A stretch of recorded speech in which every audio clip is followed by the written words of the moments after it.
इस बार मोदी गारंटी लेकर आए हैं। मोदी ने चुनाव में गारंटी दिखाई है तब वोट मांगा है। क्या मोदी की गारंटी पूरी होगी या नीतीश कुमार, चंद्रबाबू नायडू, जयंत चौधरी और चिराग पासवान जैसे नेता कोई शर्त लगाने वाले हैं? मोदी 3.0 सरकार के शपथ की घड़ी बेहद नजदीक है। उसके बाद इम्तिहान शुरू होगा। नरेंद्र मोदी की हैट्रिक तो लगी है, लेकिन वोट भी घटा है, सीटें भी घटी हैं। नरेंद्र मोदी को अपना पुराना वोट बैंक वापस लाना है। शपथ ग्रहण के बाद नरेंद्र मोदी के सामने कैसा अग्निपथ है, ये आपको हम बता रहे हैं इस रिपोर्ट के जरिए।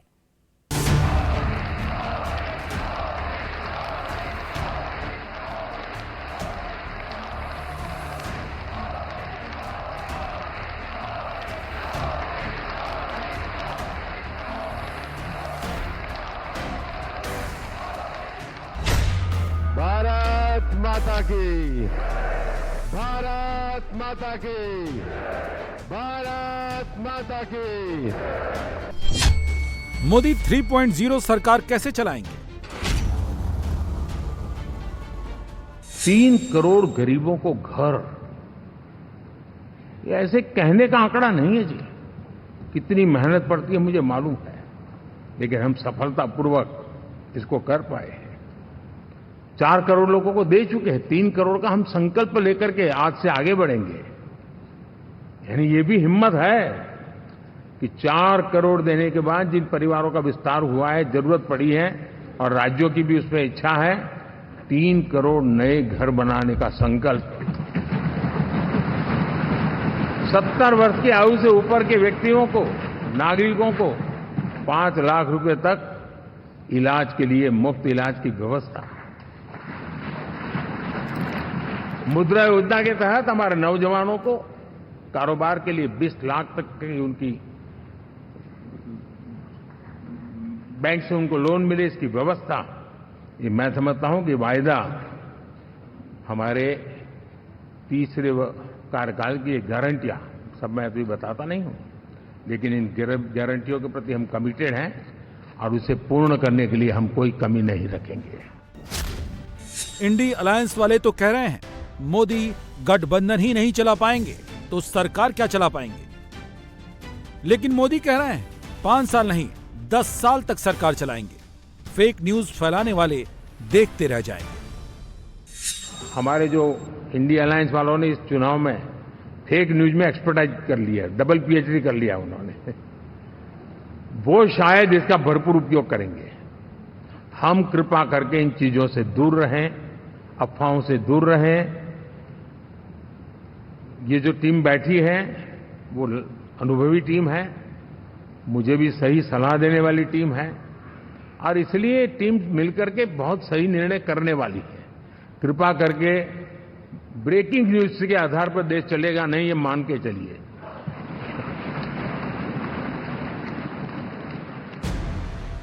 मतलब मोदी स्टाइल में ही देश चलेगा।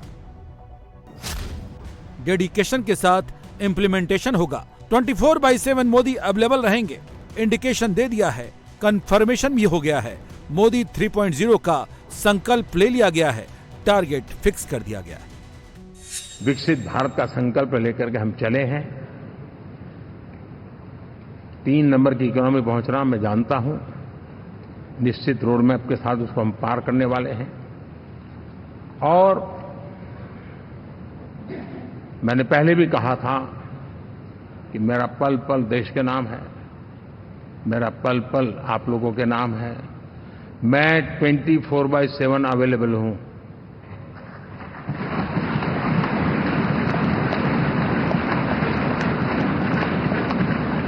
हमें मिलकर के देश को आगे बढ़ाना है।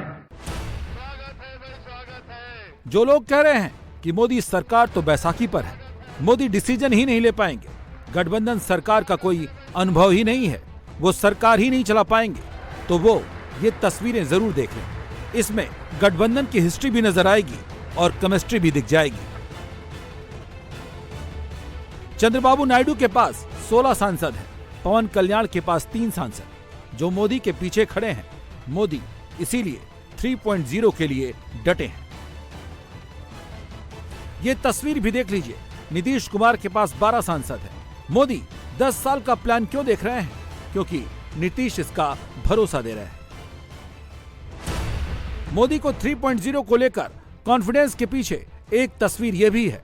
चिराग के साथ 5 सांसद हैं। वो खुद को मोदी का हनुमान कहते हैं। मोदी फ्रंट फुट पर हैं तो चिराग जैसे साथी उनका बैकअप है। अगर मोदी ये कहते हैं कि 3.0 में हार्ड डिसीजन भी लेंगे, लेकिन गठबंधन के भरोसे क्या वो 2014 और 2019 वाले मोदी नजर आएंगे? इसका जवाब प्री पोल एलायंस के साथियों ने ही दे दिया है। इसीलिए मोदी ने भी 3.0 का रोड मैप भी क्लियर कर दिया है। जो 10 वर्ष हमने काम किया है वो तो ट्रेलर है।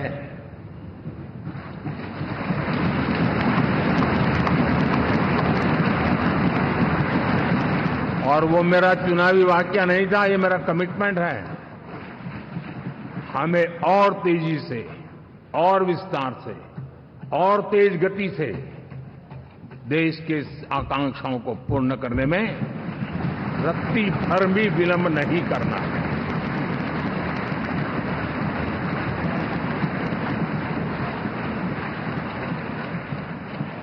जनता जनार्दन चाहती है हम पहले से ज्यादा डिलीवर करें। जनता चाहती है कि हम खुद ही हमारे पुराने रिकॉर्ड तोड़े। और मैं साथियों एक तरफ एनडीए रखूं, दूसरी तरफ भारत के लोगों के सपने और संकल्पों को रखूं, तो मैं कहूंगा NDA, new India, develop India, aspirational India.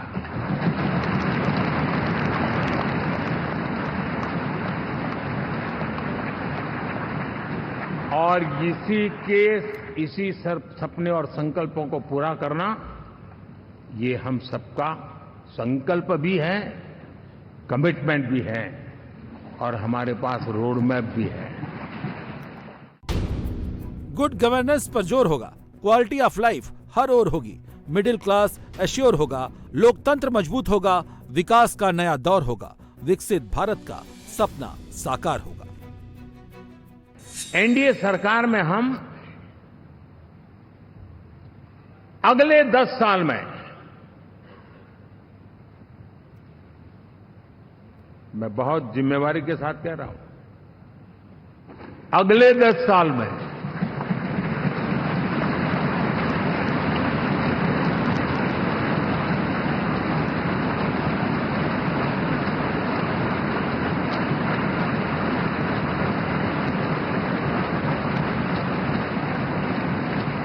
Good governance, विकास, नागरिकों के जीवन में क्वालिटी ऑफ लाइफ, और मेरा व्यक्तिगत रूप से एक बहुत बड़ा ड्रीम है, मैं लोकतंत्र की समृद्धि को जब सोचता हूं तो मैं चाहता हूं कि सामान्य मानवीय के जीवन में से, और खास करके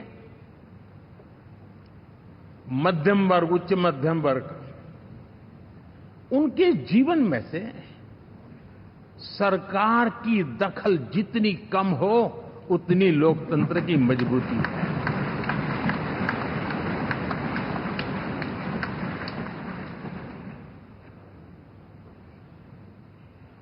और आज के टेक्नोलॉजी के युग में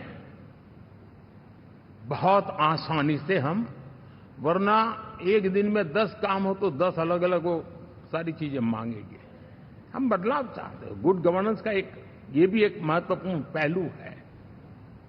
लेकिन हम विकास का नया अध्याय लिखेंगे, गुड गवर्नेंस का नया अध्याय लिखेंगे, जनता जनार्दन की भागीदारी का नया अध्याय लिखेंगे, और सब मिलकर के विकसित भारत के सपने को साकार करके रहेंगे। 10 साल तक के गुड गवर्नेंस की बात क्यों कर रहे हैं मोदी? मिडिल क्लास की चिंता क्यों कर रहे हैं मोदी? क्योंकि एक डेटा आया है, अभी हुए चुनाव में मिडिल क्लास दूर हुआ है।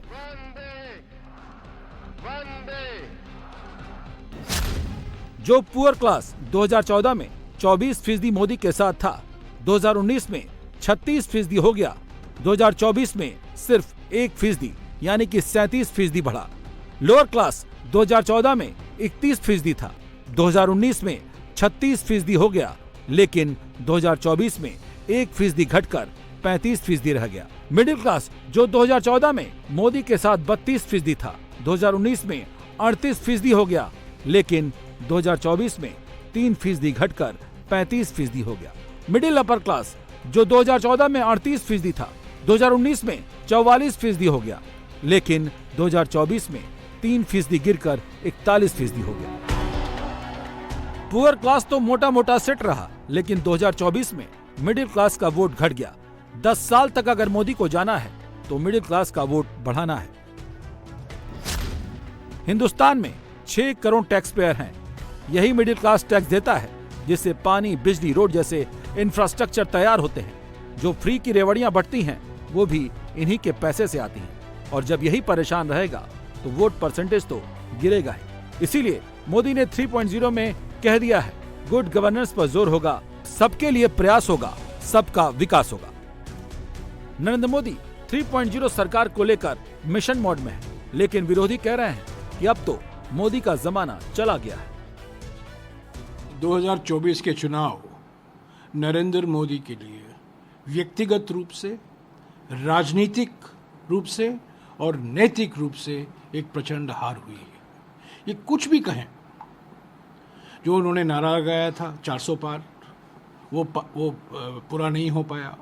मोदी की गारंटी, मोदी की गारंटी, मोदी ही मुद्दे बन गए थे। खुद अपने आप को उन्होंने मुद्दा बनाया, अपने आप को भगवान घोषित किया। तो इसीलिए मैं कहता हूँ, ये 3 हार हुए हैं प्रधानमंत्री की, व्यक्तिगत हार, राजनीतिक हार और नैतिक हार। और अपने खुद के सीट में 1.5 लाख वोटों से कम से जीते हैं। कैसे वो कह सकते हैं मेरी जीत हुई है? ये मोदी की हार है। और अचानक ये एनडीए का जो भूत है, उन्होंने उसको उनमें ऑक्सीजन फूंकने की कोशिश की है। इसीलिए मैं कहता हूँ, ये प्रधानमंत्री नहीं है, ये 1/3 प्रधानमंत्री हैं। नरेंद्र, नायडू और नीतीश 1/3 प्रधानमंत्री हैं। ये जनादेश इनको नहीं मिला है। जनादेश इनके खिलाफ गया है, प्रचंड जनादेश है इनके खिलाफ। सीट जीते होंगे, वोट जीते होंगे, सांसद जीते होंगे, पर इकबाल उन्होंने नहीं जीता। जानते हैं इकबाल?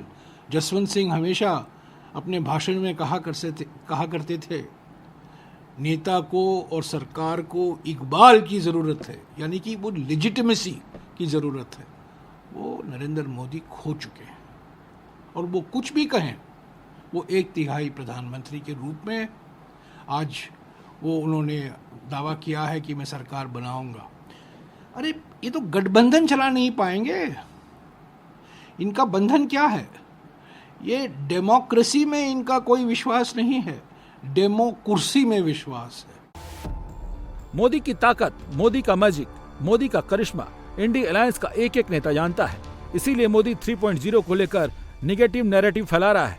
जयराम रमेश नरेंद्र मोदी को डेमोक्रेसी की परिभाषा समझा रहे हैं, जबकि पिछले 10 सालों में डेमोक्रेसी की बदौलत ही मोदी तीसरी बार सरकार बना रहा है। अब इसी से समझ लीजिए कि जितनी बीजेपी को 240 सीट मिली है, उतनी 2014 की कांग्रेस की 44, 2019 की 52, 2024 की 99 सीटों को जोड़ ले तो आंकड़ा 195 सीट तक पहुंचता है। मतलब तीनों लोकसभा की सीटें मिला भी लें तो कांग्रेस बीजेपी के नजदीक तक नहीं पहुंचती है। 10 साल बाद भी कांग्रेस 100 के आंकड़े को नहीं छू पाई।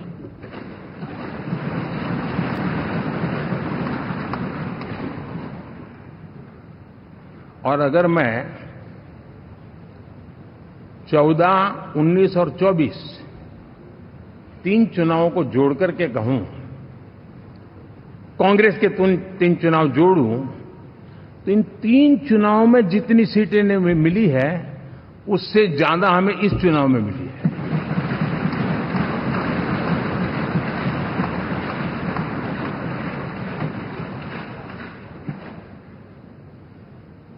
और मैं साफ देख रहा हूं साथियों, एनडीए वालों को अंदाज नहीं है। वे धीरे धीरे पहले तो डूब रहे थे, अब तेज गति से ये गर्त में जाने वाले हैं। साथियों, इन लोगों का जो व्यवहार रहा है 4 तारीख के बाद, मैं आशा करता था कि वे लोकतंत्र का सम्मान करेंगे, लेकिन उनके व्यवहार से लगता है कि शायद उनमें ये संस्कार आए, इसके लिए हमें और इंतजार करना पड़ेगा।